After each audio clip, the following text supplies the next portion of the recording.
It's midday. A very good afternoon to you and welcome to the Citi Prime News on 97.3 Citi FM. The news is live from our studios at number 11 Dr. Martin Loop in Adabraka, Accra. It's also live on all our partner stations across the country and around the world. We are live on citinewsroom.com. My name is Hawa Idrisu Mustafa, and this afternoon I'm here with Inu Safu. Coming up, the High Court quashes a report by the Office of the Special Prosecutor implicating Colonel Damoah in the Labianca case. The judge made it clear that the special prosecutor had powers to prosecute, and if he had any suspicion, he could have gone ahead to prosecute the applicants. But the law did not provide for him to make adverse findings, as if he was a court. Also coming up, Electrochem Ghana Limited to offer some mining concessions to indigents of Adan after years of conflict. The community folks, now that they have realized that, there's something up there for them, and all this while this is what we are planning through the community engagement over the period. Now they have seen it, and we believe that now that they have seen it and they have embraced it, we will work harmony for them to get what is still there. Still ahead, tomato farmers at Asase Koko at Okre in the eastern region face huge post-harvest losses due to poor road network. Our produce are a lot. We produce cassava, plantain, maize, tomatoes, a lot. We produce a lot, but because of our road network, we don't get buyers to come into the market. They do not come. And later, we'll bring you a report on the state of the Citi FM and Citi TV's resettlement centers in Adan and Topo as it nears completion. Completion will take about 11, 12 days time. But for the people to move in, it's going to take, about 20, 21 days for them to move in.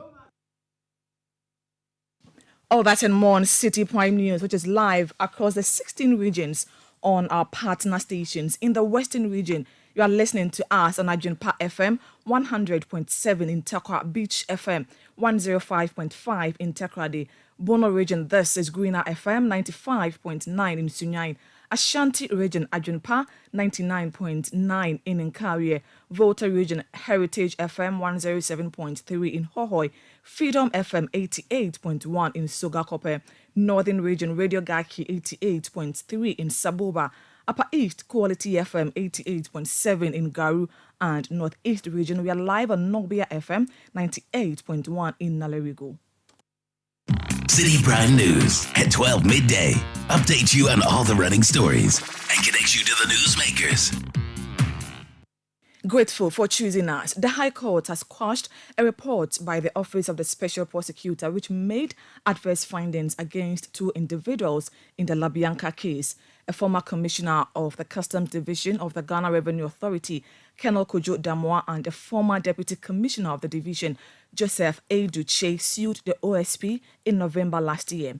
The OSP's report accused Colonel Damoah of wrongdoing in the case where a Council of State member, Eunice Jacqueline Boa Asumahine, who owns Labianca Company, was accused of using her position to get a favorable decision from the GRA, leading to a reduction in her company's tax liabilities.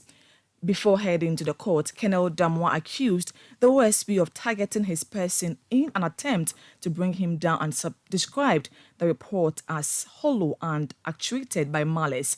Speaking to Citi News after today's judgment, the lawyer for the former plaintiffs, Bob Senyala, said the court also awarded a cost of 10,000 cedis against the OSP, which is led by Kisi Ejabin. They were taken on in the media and tried by the court of public opinion for almost 2 weeks. They were subjected to various statements of, in fact, undeserving remarks, which portrayed them as criminals who had committed crimes, and the special prosecutor had found them guilty. So we went for judicial review in the High Court to quash that report for the special prosecutor having acted ultra-vires or acted beyond his mandate. I see. So essentially, you were trying to let the court see that the OSP had no problem doing his work, but the fact that he extended his tentacles to touch your client was not right in law. Yes. after all, the Special Prosecutors, the Office of Special Prosecutor Act, provided for him to act in a certain manner in doing his work. If he carries on his work, we have no problem. We are not even saying our clients are above the law and cannot be invited by the special prosecutor and investigated. We are not saying that. But when they are invited, that's when the two applicants, any of them is invited, he should be told why he's invited.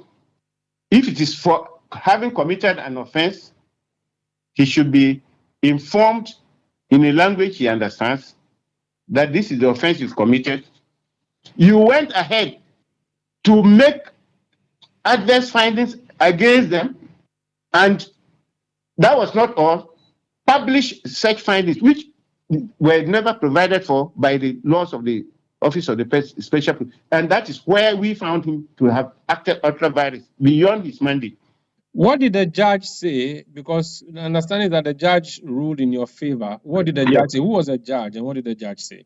The judge is His Lordship Justice William Buampong, sitting at the presiding judge at General Jurisdiction 5 on the 4th floor of the court complex. And he ruled that the special prosecutor or the Office of the Special Prosecutor had acted beyond its mandate by making adverse findings against people who appeared before it as witnesses and who should have been protected as provided for in their own laws, but who were rather indicted and adverse findings made against them. And not only that, further, those findings were released as a report to the public and subjected the applicants to trial by the court of public opinion rather than a court of competent jurisdiction. The judge made it clear that the special prosecutor had powers to prosecute, and if he had any suspicion, he could have gone ahead to prosecute the applicants. But the law did not provide for him to make adverse findings as if he was a court of competent jurisdiction, as if it was, that's OSP, the Office of the, as if it was a court of competent jurisdiction. It went ahead to make adverse findings, which is the prerogative of a court of competent jurisdiction, against the applicants, and published same. Did the judge also award any costs? The court awarded 10,000 costs against the Office of the Special Prosecutor. That was all that the judge said? That wasn't all. The court further granted an order of prohibition, restraining the Office of Special Prosecutor from purporting to continue or conduct further investigations into that matter, which was the subject of its publication against the applicants. Bob Senyala is the lawyer for former Commissioner of the GRA, Colonel Kojo Damwa. He was speaking with Citi News' Umaru Sanda Amadou. The Ministry of Agriculture has downplayed the impact of its fair on traffic within the ministry enclave. The fair, which began today, seeks to sell food items to the public at the farm gate prices, offering farming machinery on sale. It will see some roadblocks, a development that has been criticized as poorly thought through. But Public Relations Officer for the Ministry of Food and Agriculture, Tanko Bagbara, is optimistic the fair will have minimal impact on traffic. The concept is that we have done this over and over, where we get a pack where exhibition booths are mounted. But this time around, we want to do something different. We want to get into the street and be able to tell our story. In as much as we are doing that, we're also mindful of road users, and we don't want to obstruct traffic that much. But Tanko, you have the Independence Square. You have the Children's Park. You even have the forecourt of Parliament where there was a food event that was massively patronized. I remember they did it a year ago. Taste Ghana. Huge place. To put equipment on road pavements, you said this has been done. I've never heard of this before. You said you've done it in the past. Yes, Mr. Ben, I appreciate your concern. But the Independence Square is earmarked for what we call the agriculture market, where farm produce are going to come in from the farms straight to Independence Square. And like I said, the areas we have captured for this exhibition will not affect traffic that much. It will. The MCTD It will. It will. Thank you. You see, you started well. Your minister is doing well with his engagement. Please don't spoil it with this. I think it's very poorly thought through. This one, I'm appealing on behalf of workers of Ghana. This one, you have to stop it. Mr. Bernard, I'm just appealing to you. Yes, like I said, I appreciate your concern, but I believe in the course of the day, if you have time, just pass by and see what is happening. It's so beautiful, and like I said, the impact on traffic is very minimal. No, my reporters will be there. My reporters will be there, but fine. Yes.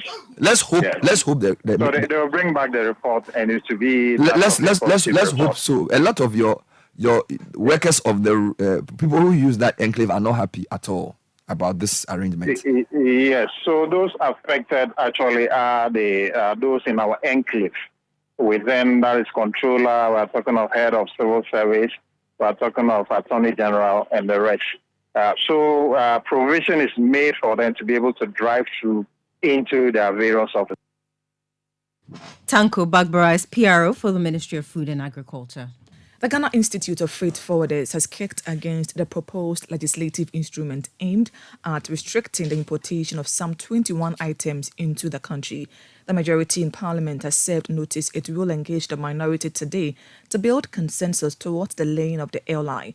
The minority has taken a position against the bill. Speaking to Citi News, the president of the Ghana Institute of Freight Forwarders, Eddie Akron, likened the Import and Export Regulation 2023 to the special import license in the 1980s, which he says impacted the business community negatively. This seriously re-echoes the horrors of the 80s when we had what we call the special import license. And all of us had to be trooping to the Ministry of Trade to import anything. You needed a certain special license. And this was, then everybody had to troop to the Ministry of Trade to obtain this license. It was a nightmare. Okay? So what happened to trade liberalization then? Okay? We agree, look, throughput through our ports has gone very low. Okay?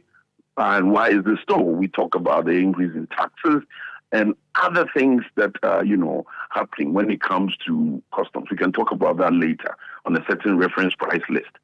But what I'm saying is that what you are saying by this law is that you are going to restrict certain items, about 22 items, for which we have to go to this particular committee to obtain a license. You're talking about automobiles, cars.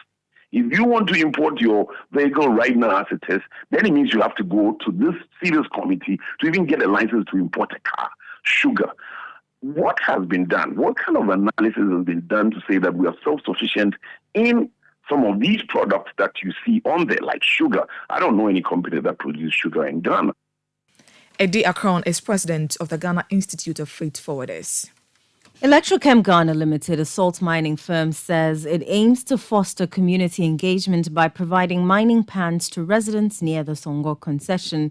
This initiative seeks to alleviate tensions stemming from conflicts over the Songo salt concession, which have tragically resulted in the loss of lives of some residents and the destruction of the company's properties. In response to concerns, the Speaker of Parliament assigned a committee that assesses the company's activities. The communications director of the company, Bernard McCauley, assure that all communities around Songo Salt will receive both pans and technical assistance for mining operations. All our initiatives from day one is based on making sure that at least the women affair, where the company and the community will all go together. Nothing has changed. It's just that unfortunately some community folks who hitherto were into this illegal salt mining business that are not comfortable with the policy once upon a time kept registering their displeasure in various forms. However, looking at the picture, we believe strongly that the community folks, now that they have realized that, there's something up there for them, and all this, this is what we have been explaining through the community engagements over the period. Now they have seen it, and we believe that now that they have seen it and they have embraced it, we will work in harmony for them to get what is still there, as well as the company also get that piece to continue to develop the entire concession. Should I assume this was one of the suggestions or recommendations made by the parliamentary committee that visited your factory quite recently? So the parliamentary select committee were even surprised that we had these plans in place. We have gone this far so far as implementing this plan. And they were so excited. So it's not a case that because of their coming, this and we or maybe afterthoughts or something like that. You heard the Communications Director of Electrochem Ghana Limited, Bernard Macaulay. This is still the Citi Prime News on 97.3 Citi FM stories we've been bringing you this hour. The High Court quashes a report by the Office of the Special Prosecutor implicating Colonel Damoa in the Labianca case. And you just heard from Electrochem Ghana Limited, who are offering some mining concessions to indigents of Adan after years of conflict. Let's do more stories now. And a committee set up to investigate suspected malpractice of some candidate who sat for the 2023 Basic Education Certificate examination has concluded its work and has detected there was external assistance for the candidate at the various centers. The West African Examination Council (WAEC) withheld the subject results of the affected student and summoned them to face the investigative committee to address questions regarding irregularities discovered during the examination. About 2,000 affected candidates were investigated in the Ashanti region as part of the nationwide exercise, which ended last week Friday. WAEC also extended its investigations to include individuals who participated in the exams as unqualified candidates. The branch controller of WAEC in the Ashanti region, Divine Walanyo Agbenyo, tells Citi News a decision would be taken on the candidates following the conclusion of investigations. When candidates commit such offences, we don't take decision without letting them know what had taken place. So when they come, we make them sit comfortably. We give them the reason why we invited them once again. We display the very scripts in which we have detected cheating. We display it before them, and we go through with them. We point out to them what they had done wrong. After that, we ask them to give us their comments, and they fill the report forms for us, and they go. Then the process continues. What we mainly is collusion, and you will realize that in a particular school, in a hall, or in an examination room, for all the questions they answer, if it's correct for everyone, the same answers. If it's wrong for everyone, the same wrong answers. It's not possible that they'll be provided the same wrong answers. If it's correct, no problem.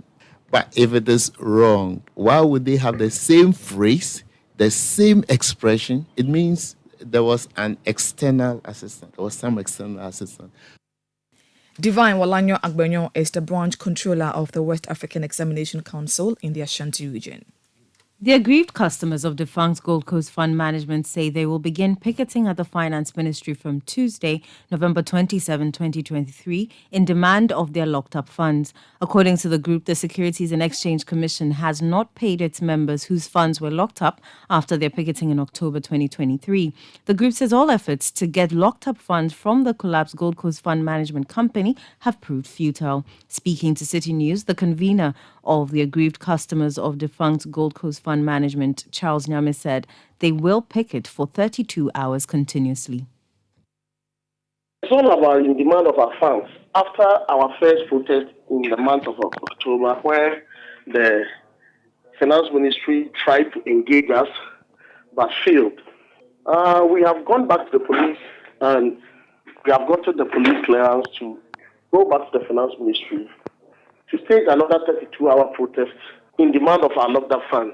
We are starting tomorrow 11 a.m. in the morning, and we will close at Wednesday 7 p.m. in the evening. That's on the 9th of November.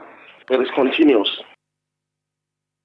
You heard the convener of the aggrieved customers of defunct Gold Coast Fund Management, Charles Nyame. An uneasy calm has returned to in Kwanta in the Oti region after sporadic shootings claimed several lives and injury to many after a dispute over the celebration of the Yam Festival. A combined team of the Ghana Armed Forces and the Ghana Police Service are actively conducting patrols in the area to maintain peace and order in the community. Residents fled their homes last week after renewed clashes between the two tribes. A curfew was imposed by the Interior Minister upon the advice of the Regional Security Council. Citi News understands that despite easy calm, schools in the municipality still remain closed.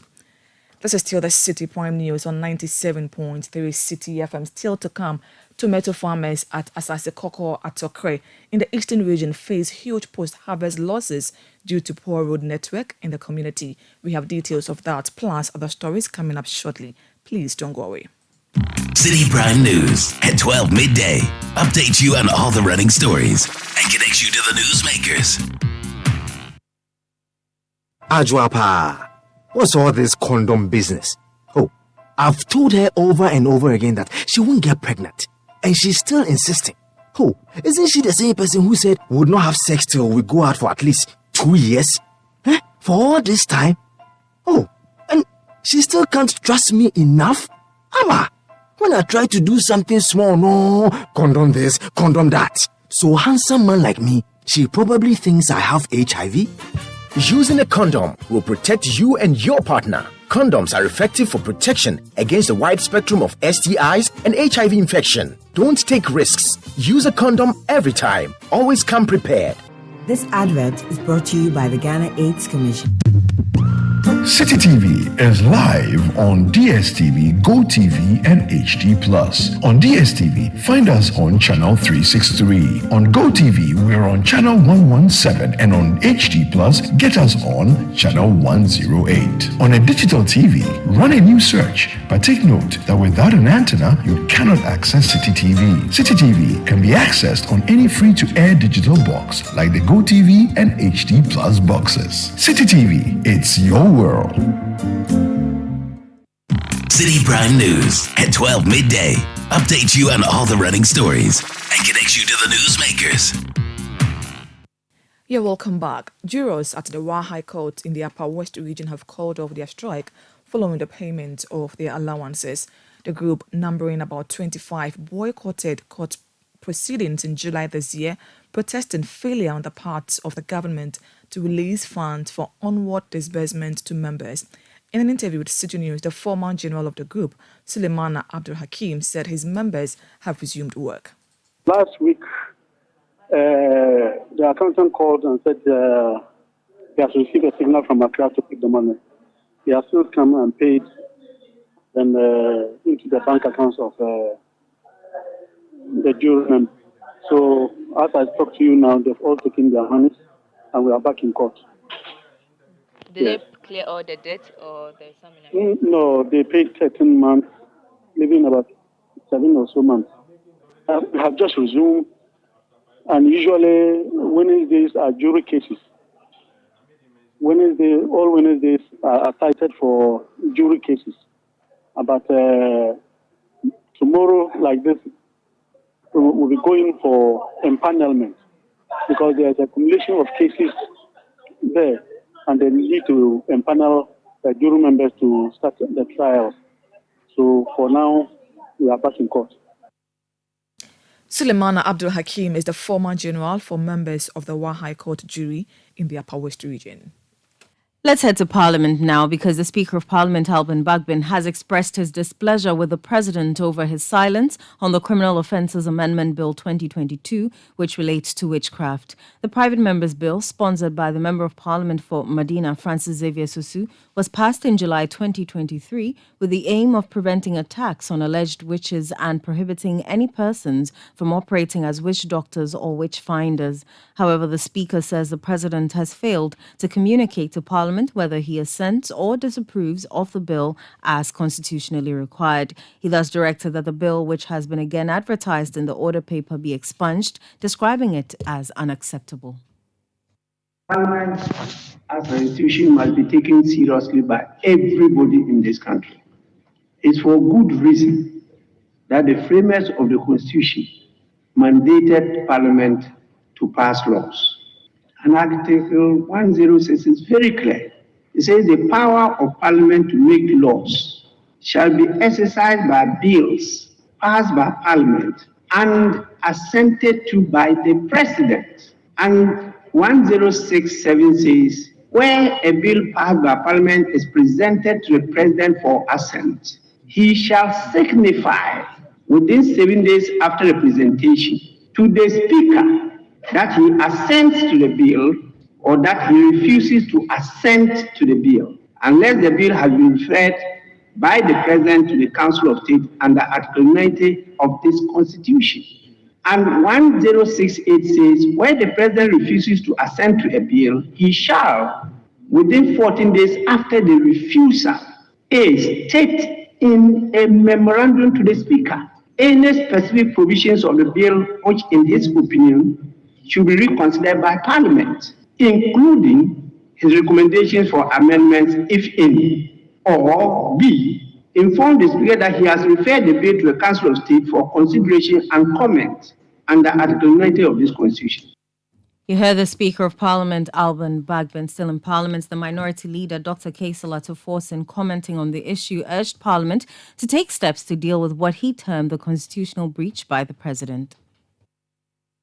Criminal Offences Amendment Bill, together with the Witchcraft Bill, was approved by this House months ago.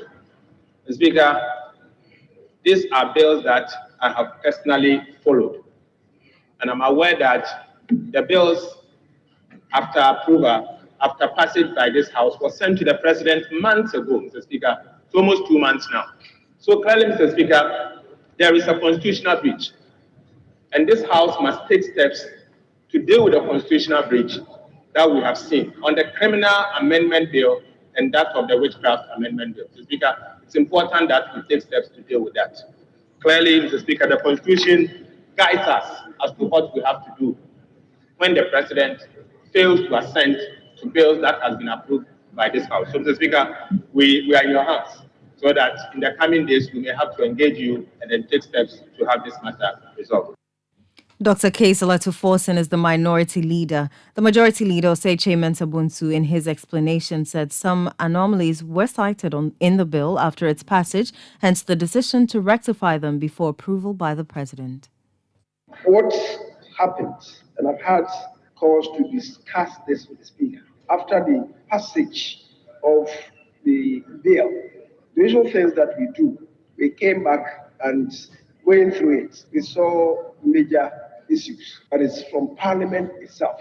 And then we had some conversations with the Speaker that we need, and also inform the President that there are fundamental issues with the bill which has been passed by Parliament, which prompted the President to indicate that he would then have to have some conversation with the Speaker on this matter. Unfortunately, at the time, the Speaker was not available. And when the Speaker came, the President was also not available, I think on many occasions. And so that has contributed to the matter still being on the burner. As for the President doing it, assenting to it, it could easily be done, except that if we found out that maybe Parliament did not do a good job on the bill, which was going to be an indictment on us. So we needed to find a way about it, whether to have it come through a second consideration, that we strengthen the decision on the passage for it to come through a second consideration for us to effect these corrections. That was the Majority Leader, Oseche Mensah-Bonsu. Let's now head to the Eastern region as tomato production at Asase Koko, a farming community in the Okra district, is at a standstill as a result of the bad nature of roads leading to that area. Tomato truck drivers fear excessive post-harvest losses if their roads are not fixed immediately. There is more in the following report. Asase Koko, known for its abundant tomato production, supplies major markets in Accra, Kumasi and other parts of the country.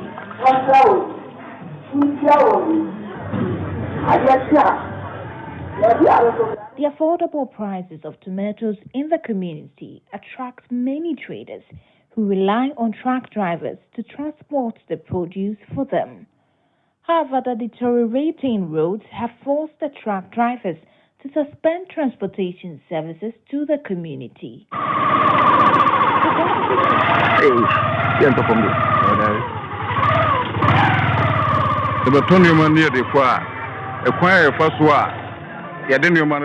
Work has stalled here because we are not able to transport our goods to other parts of the country. This is as a result of the bad nature of the roads. We can no longer drive through the bushes to transport food. Isi akuafo wo ha bekwa continue ma e na e dia kokro kesiem akoton na momo kokro kesiem so anya tomato susu e dia ye omu dwumadie na sesi ejina hoyi dia ma ejina ho nyina ye ekwan no sesi ye adwene ho se de be ye be kongura mu akofa nioma isi ntimi nkoche se kwan no nye kwan ni nyenti no sesi a wo hwema cars no bebre na na wa ha ba ebi nsu krampo. Most of the trucks got stuck on the roads due to the bad roads. So we plead on the Minister of Roads to pay attention to this stretch.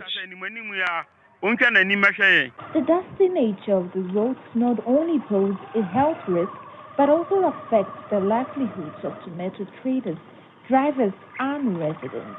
Our farmers, we produce a lot. Our produce are a lot. We produce cassava, plantain, maize, tomatoes, a lot. We produce a lot. But because of our road network, we don't get buyers to come into the market women, they do not come. And the little ones that will come, they will come, but because of our road system, they will be complaining about our road, and then use that as an advantage and cheat us and go with our goods. So we plead to the government and also to our honorable MP, Honorable Daniel Kokuboche, to come into our aid. The community members have repeatedly reached out to the municipal chief executive for the area to address the road conditions, but their efforts have yielded no results. Right now, as I'm talking to you, there's no car can come from Kwamosu to Aseko unless motorbike. So please, we need a help. Please, we need a help. So what do you want the government? We want the government to come and construct the route for us from Congo to Kwamosu. Because especially when it rains, you can't even walk. Come and look at the road. Come and look at our road. And there are a lot of foodstuffs coming from Aseko to the mountains. So we need a road. We need a road. We ask them. They tell us that the road is under contract. The contractor is on the road, but as I'm talking now, they have finished the covers. There's no contractor on the road for us. Opinion leaders in the community have expressed their frustration, placing blame on the government for their current predicament. The roads are deplorable, and this hinders the process of transporting food from here to the other regions. We are calling on the MP for Okere to fix the bad roads.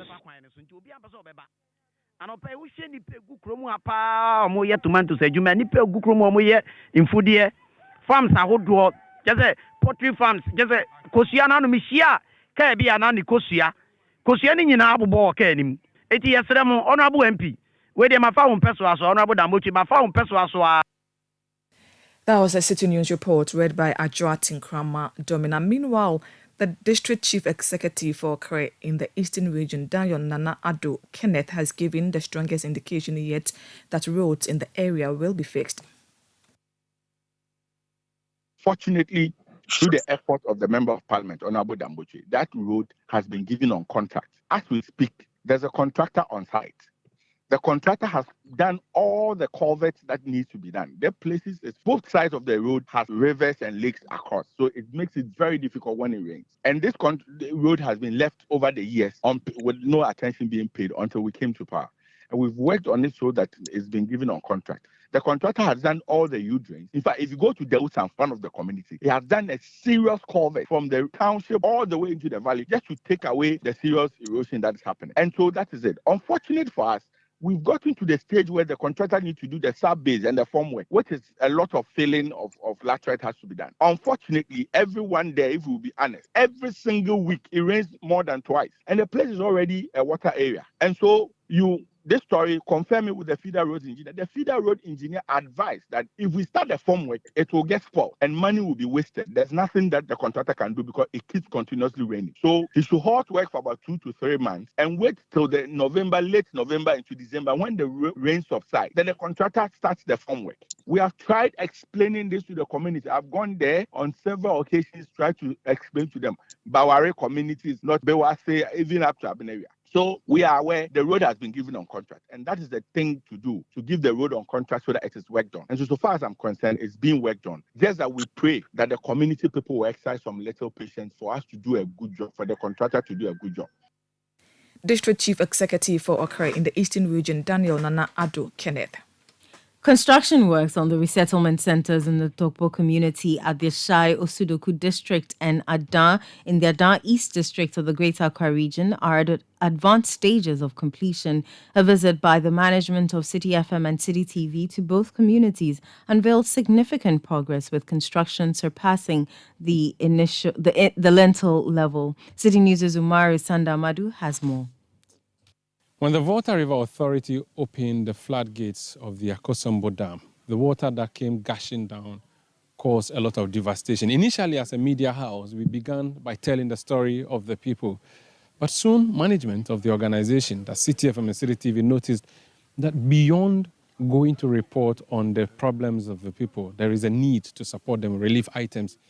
You, our viewers and our listeners, brought us relief items and cash donations, which we distributed. But subsequently, management decided there was a need to do more. And because the people have been displaced and they were living in school blocks like this one, the Topo RC Basic School, management thought, let's put up a shelter for these people. So exactly a month ago today, on October 26, 2023, management of Citi FM and Citi TV came to these very grounds to break the ground. Let me remind you of what transpired. We are doing this to the glory of God and to encourage other corporates to do same in other affected communities. It is one nation, one country, one people.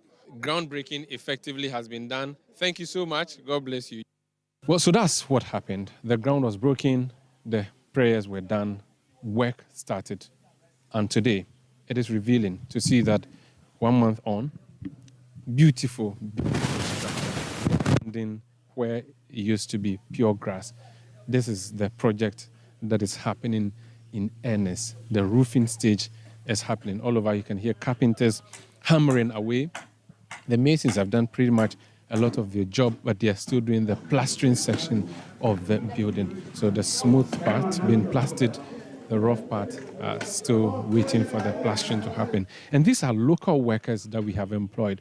When we came to this area, we said that we needed to use the local artisans to do this work. Even though we brought our own foreign supervisors, we have the local artisans, the masons, the carpenters, the iron or steel benders doing their own work here. And we put one person in charge. Selassie is our foreman here. So you started from foundation. Walk me through the project up to where we are now. Okay, from foundation excavation. Then we cast our foundation concrete. Then we'll do our foundation block work. Then the oversight concrete will come. Then the superstructure begins. So now we are at the roofing level. It's like with the sheet. What is your estimation? When would you finish this initial work before we start the furnishings? Let's say by 10, 12 days time, we'll be able to complete everything. So by 10, 12 days time, yeah. But by how many days before the people can move in?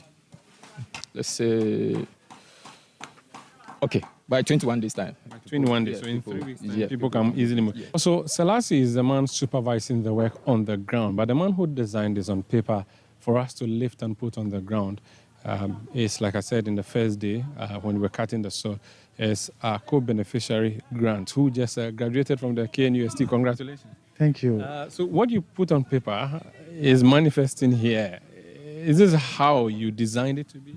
Okay, so in design we have skeleton and then the finishing. So actually the skeleton is coming out the way I wanted to come out. So we are still putting things together, and I'm collaborating with the project management to get the finished work. So I think in 3 weeks' time, we will come and witness the finished work, which will showcase every element of the design. I'm going to walk through, just look at some of the things that are happening in here, walk through the rooms. I go, Nemi. If you jump out, Gielalo and Ohana displaced people almost the Malo Tuku. Doinia. I'm a Kalegi on your Opera Mountain like give out for Parliament. I'm a Okay, you all right. So the careful plastering happening as we are saying that. I go, Nemi. Nice. in 3 weeks' time, like Selassie is estimating, when we come here, people will be moving into these rooms. And it's part of the grand project that we are doing. So the day we did the sword cutting, we were supported by the district chief executive for the Shai Osudoku district of the Greater Accra region, Mr. Fred Ofe. Today, he's here with us as well to see things for himself. We're here together on 26th October to do the groundbreaking. It's a month on. This is what we have on your land. Your comments? I said because I'm overwhelmed. And to be honest with you, I appreciate what I have just seen.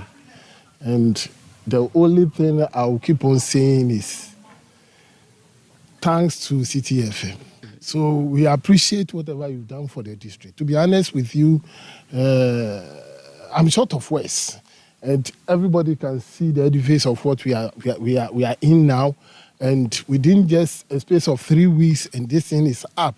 By next week, it will be roof. So within the space of 1 month that we said, really, the building can be completed. It is a Sunday morning, characteristic of Christian homes and Christian communities. We see church services. The church and the house have all been submerged by the water in the Aboviano and Jokpo areas. So these people having to come here have converted the trees behind the school blocks into their church. And that is what is happening now. There's a church service happening. Actually, 2 separate church services happening for the people who live here. There is a first one here and the second one over there. I see a pastor who is leading the congregation. I'm just going to go in and listen in to what they're saying.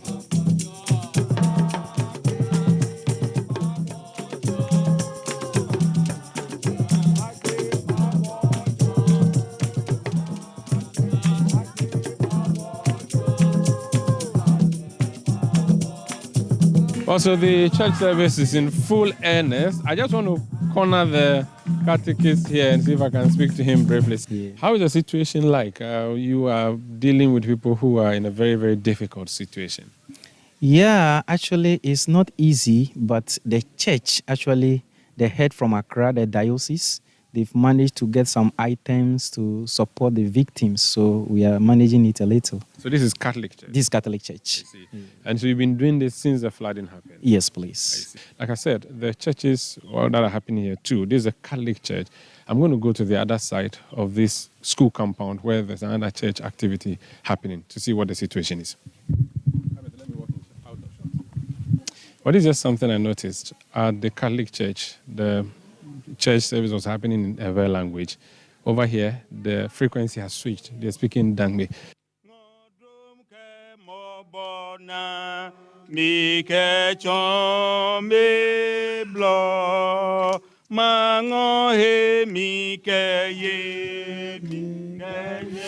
So the hymn, Hold My Hand, Hold My Wrist, is the call that has been made here for service as this pastor begins his sermon for today.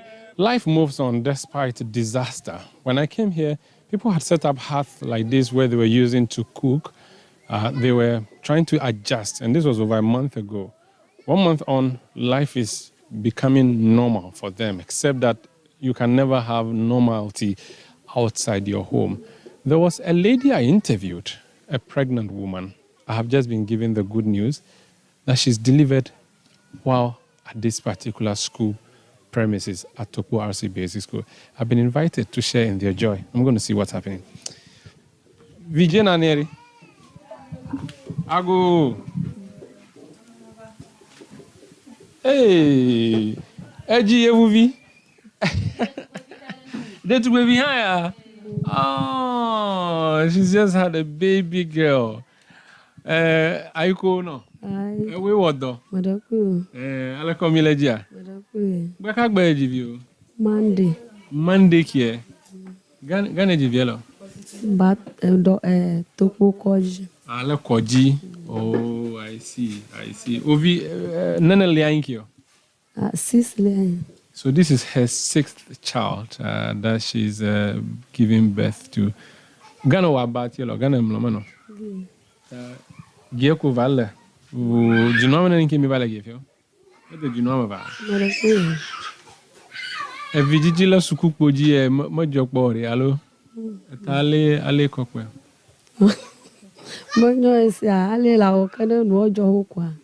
Managing enema. Tokpo is not the only place that Citi FM and Citi TV is building a relief center or a resettlement center for persons who have been affected by the flooding of the opening of the Akosombo Dam. Behind me is a project that we've started at Adan. Now, Adan in the Adan East District is where the river terminates, the Volta River terminates. Persons here have been affected. People in areas like Azizakpe, people in areas like Agokpo, people in areas like Azizanya, they've all been affected. And a lot of the island communities, they've all been affected. So they have moved to put up with their family members. Others are moving to put up in school projects and school buildings in the Big Adan area. This is the project that we cut salt for a few weeks ago, and it is already rising high up. I'm going to walk inside and just see what the level is. This is the Adan project on Citi Newsroom on Citi TV. Ago.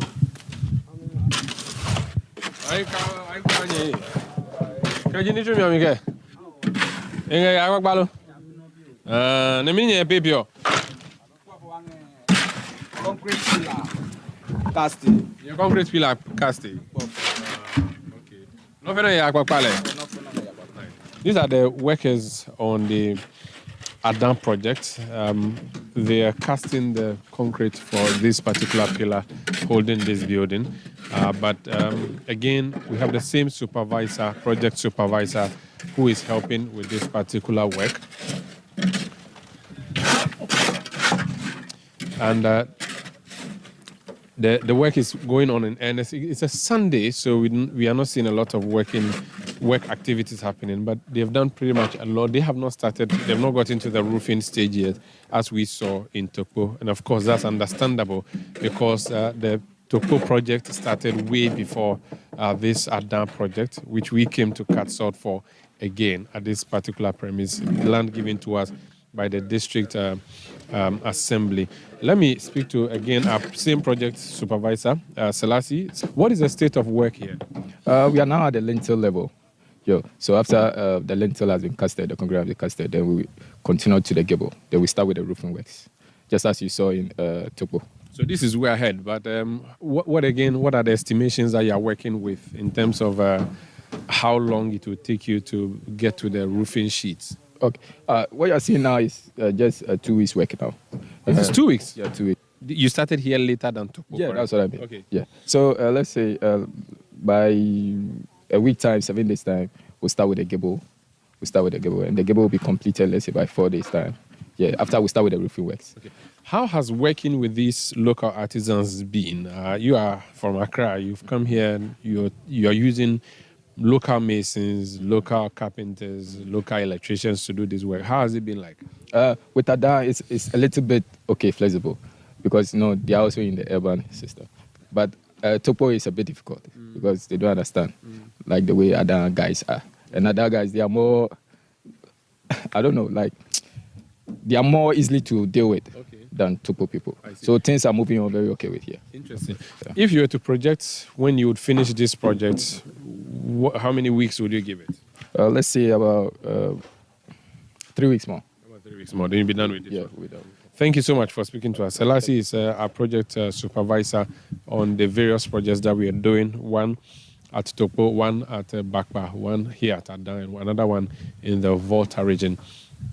It's a project that we have embarked on to bring in persons who have been affected by the flooding. And you see the structures are similar, the washrooms being behind me. If you look at the U shape of the project, the washrooms here, male, female, and then on the right is a block, on the other right is a block. The idea is that when you move out of here, eventually it can be used. In Topo, the community plans to use it as a school.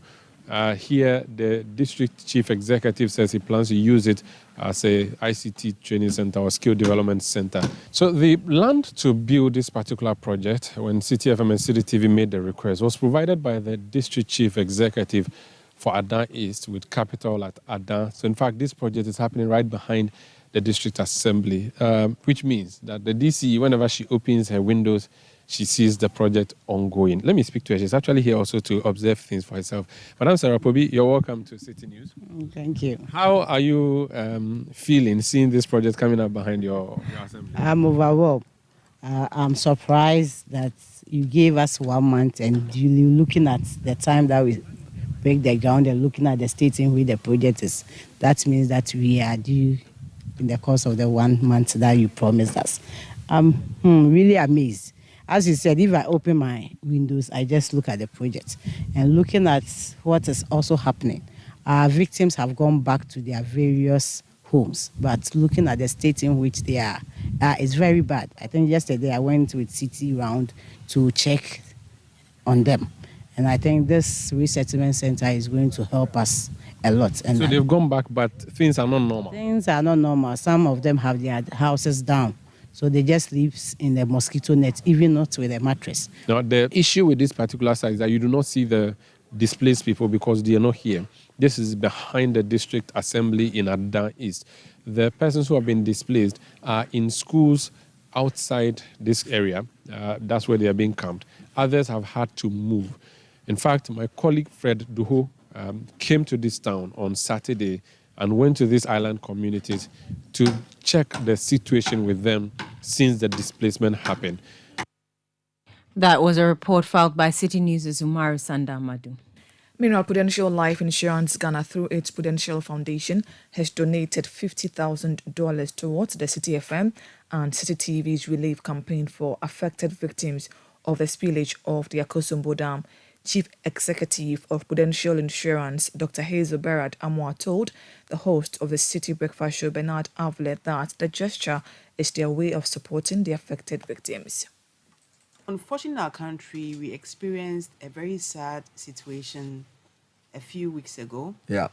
And we are very happy that Citi FM has really championed the cause. And as we began mentioning different locations, I've lost count of the locations as well. We thought it was just too many. Bato, Sugakope, Ada, Mepe, but you are mentioning other places. That really means that every Ghanaian needs to rise to the call and support in every way possible. So we are here today just to say that we love our people there. We are very sorry this has happened. Yeah. It's a natural disaster. Nobody had control over it. It's not about blaming anybody for being reckless. It's one of those things that happen in life. But how can we just turn the lives of those who have been impacted severely around with our humble contribution? 31,000 lives have been displaced. Kids are not going to school. Yep. People have lost livelihood. They've lost property. It's very devastating. So we're just here in our human capacity on behalf of the whole company, being the Prudence Foundation, which we'll talk about as well. Okay, the Prudence Foundation. Yes, the Prudence Foundation. Is the foundation for Prudential Life. Prudential globally. So, globally? Yes. The whole company? Yes. So Prudential, we have the life business, we have the investment business globally. So we have a Prudence Foundation, which supports us when it has to deal with issues of health, safety, and then, education of people. So anytime there's any form of calamity anywhere, every market or every country, business, partners with Prudence Foundation to support these victims. So the moment we heard about this, we quickly decided to, leverage on our brothers at the Prudence Foundation to see what we can do collaboratively with Prudential Life Insurance Ghana and the Prudence Foundation to respond to the call. So we are here to say that 31,000 lives, we can't cover all. Kids out of school, we can't put all of them back in school. People have lost their livelihoods, we can't provide jobs and food for everybody. But with a humble check of $50,000, you're kidding me. In 600,000 you are cities, kidding me. We are helping. You are $50,000, and you announce it so innocently. My God, that's my CFO. $50,000 US. Check. Wow. Yes. I can't believe this. That's a humble. Dr. Hazel Berard Amwa is the Chief Executive of Prudential Insurance in that interview with host of the Citi Breakfast Show, Bernard Avlet. This is still the Citi Prime News on 97.3 Citi FM. Still to come, Bank of Ghana maintains monetary policy rate at 30%. We have details coming up shortly. Please stay with us. Citi Prime News at 12 midday. Update you on all the running stories and connects you to the newsmakers. National Health Insurance. Great news! The National Health Insurance Scheme, NHIS, has waived the waiting period for all members aged 70 years and above. All 70 years and above are also exempted from paying a premium. Enrollment and renewal are absolutely free on the NHIS. Members who are 70 years and above can automatically access healthcare when they newly register with the NHIS or renew their membership annually. You are no longer required to serve the 1-month waiting period for late renewals. Dad, mom, grandpa, and grandma, let your old age be filled with good health and access instant healthcare at zero cost on the NHIS today. Download the My NHIS mobile app to register with your Ghana card or visit the nearest NHIS office. Terms and conditions apply. For details, contact the NHIS call center on 054 444 6447 or 0302 746 447. NHIS, your access to quality healthcare. This message is brought to you by the United States Agency for International Development, USAID.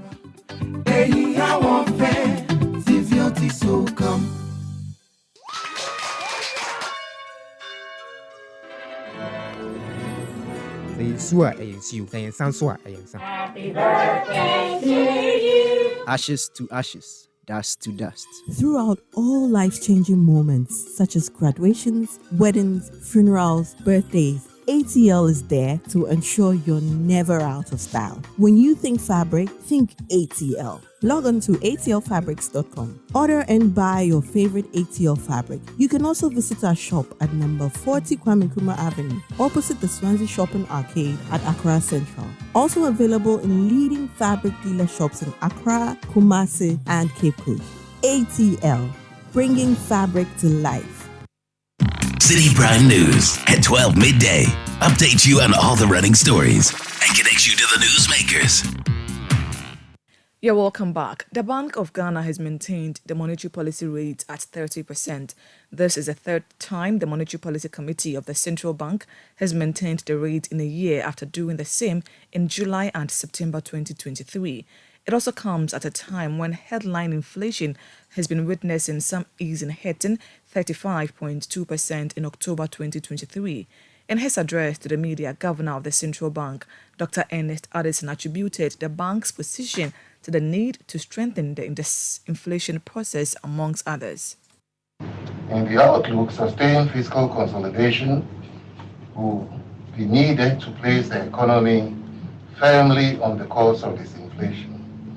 The implementation of the budget thus far has been strong, reflecting the attainment of fiscal targets under the program for the first review.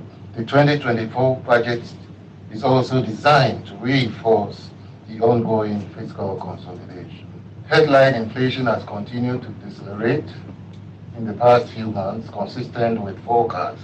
The latest bank forecast indicates that the disinflation process is expected to continue, supported by the current tight monetary policy stance, relatively stable exchange rates, and base drift effects. All the core measures of inflation and inflation expectations are pointing downwards, and the bank will remain vigilant on risks to the disinflation process. The committee noted that although inflation is decelerating, it remains high relative to target. Therefore, there is a need to keep the policy rate tighter for longer until inflation is firmly anchored on a downward trajectory towards the medium-term target. Given these considerations, the committee decided to maintain the monetary policy rate at 30%. Dr. Ernest Addison is Governor of the Bank of Ghana. And that's it for Citi Prime News, which has been live from our studios in Adabraka, Accra.